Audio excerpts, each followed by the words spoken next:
Magandang araw po sa inyo lahat. Ito po yung lingkod si Freddy. Dito po ulit sa Amerika. Ito po yung nagbibigay ng kuro-kuro at mga komentaryo sa araw-araw na just sa political situation there in the Philippines. If you haven't subscribed to my channel, please subscribe to my channel. This is Filipinos America Vlogging YouTube. Please subscribe to my channel. This is your host Freddy. And at the same time, please subscribe by pressing the red button below. And you could be in, it's all free, and you could make some comment whether in Filipino or in English. At the same time, give me a big likes, and at the same time too, share it with your families and friends within your community or barangay. Okay, they're in the Philippines as well as here in America, and give me a big likes too. Okay, ang aking content for today. By the way, I am a former Toastmaster International, competent Toastmaster International member of Barangay Toastmaster Club there in Bacolod City, and at the same time, a system engineer in Bacolod Exchange PLDT, where I worked for almost a decade, and also part of my job is in PLDT Manila. So I also came from PLDT Manila before I transferred to Bacolod, covering the entire island of Negros. At the same time, also as sometime in Iloilo too. Okay. So I'm also worked here in Chicago for almost 2 decades as a medical worker for almost 18 years, guys. And I'm now a U.S. pensioner. Thank you very much, America, for giving me the opportunity to work and also stay here in America for good. Okay? Now, I would like, ang aking topic for today is all about the new situation there in the Philippines, especially when it comes to professionalism under the Marcos administration. Okay? At ito po ay bibigay ko po ngayon ang isang parinig ko lang po sa inyo kasi baka makapiright ako. Pero ito ay inahangaan ko rin. Ito ay isang journalist, si Ma Pinoy TV, and also as well as a blogger. Pero magaling po siyang magtrabaho. Ito po ay dati nagtatrabaho sa SMNI at hindi sila nagkaroon ng kasunduan ni Pastor Apollo C. Cabeloy sa SMNI. Okay? Ngayon ay ewan ko kung anong nangyari, pero sila ay nagkaiwalay dahil ito po ay si Ma Pinoy ay talagang professional. At hindi pa pwede yung gusto mangyari ni Apollo C. Cabeloy. Okay? Ito po pakinggan po natin si Ma Pinoy TV. Okay? Hindi ko na po sasabihin ang pangalan niya. Tuklasin na lang niyo po. Okay? Ng National Bureau of Investigation sa buong bansa at pati na rin sa international. Kasi ang NBI, nandyan po yung Interpol, International Police o Interpol. Kaya't ito ay mararamdaman natin sa susunod na mga araw dahil po sa pagkakatalaga dito kay dating Manila Police sharpshooter, dating piskal, retired judge ng Manila sa katauhan ni attorney, ngayon ay Director Jaime Santiago, na itinalaga na po ni Pangulong Marcos bilang new Director ng NBI, kapalit ni Director this out. I'm going to show you how I afforded this card. Okay, you ready? All right, 118. Dilimos. Tama ba? Hindi ko kasi masyadong kilala yung pumalit na yun eh. Wala naman masyadong ginawa. Ano ba yun? Sa loob ng 2 taon, ano bang ginawa ng NBI? Yun na lang kung pagko-coordinate sa Timor-Leste para ma-deport si dating Congressman Tevez. Hindi ko magawa-gawa eh. Kaya sorry na lang. Kaya Dilimos, talagang wala akong gaanong naramdaman. At ang taong bayan kung ano ang trabaho ng NBI.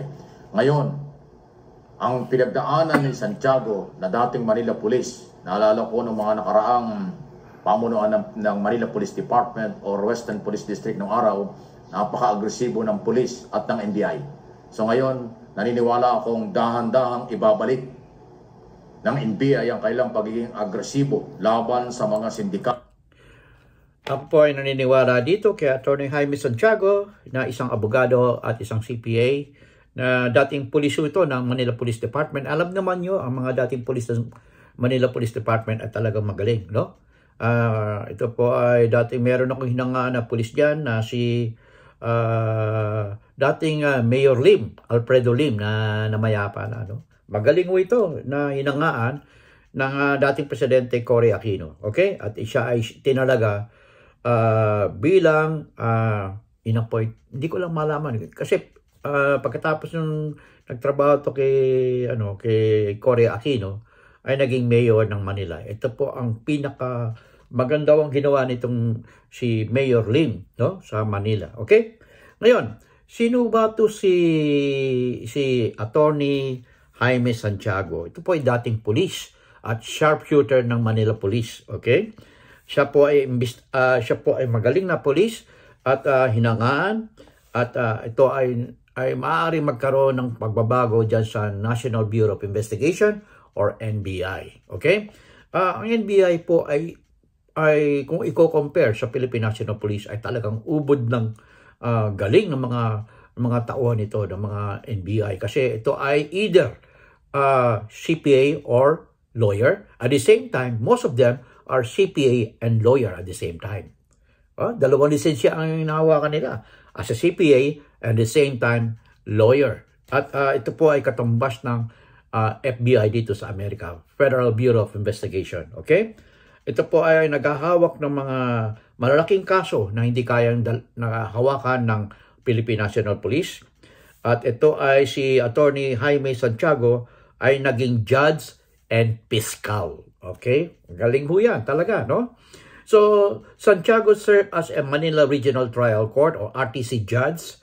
Before he joined the judiciary, the new NBI director was a cop. Sabi ko na po sa inyo, under the Manila Police District. He was known for being a sharpshooter in the Manila Police. Wow. Ito ay galing sa findings ng Rappler. Okay, Rappler. Okay? He replaced Medardo de Lemos. Okay? Walang nagawa. Nagkamali yata dito si President Bongbong Marcos Jr. Pero ito ay nag-retire na at napakahina. Palagay ko napakahina nito kasi hindi niya nagawa ng paraan na mapabalik agad itong yung fugitive dyan sa Negros Oriental na congressman na natanggal sa pagka-congressman. Okay?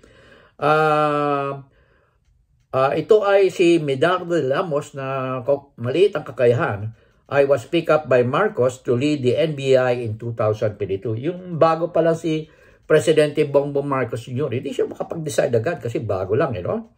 Now, De Lemos, a long-time career official, retired from service. Buti naman.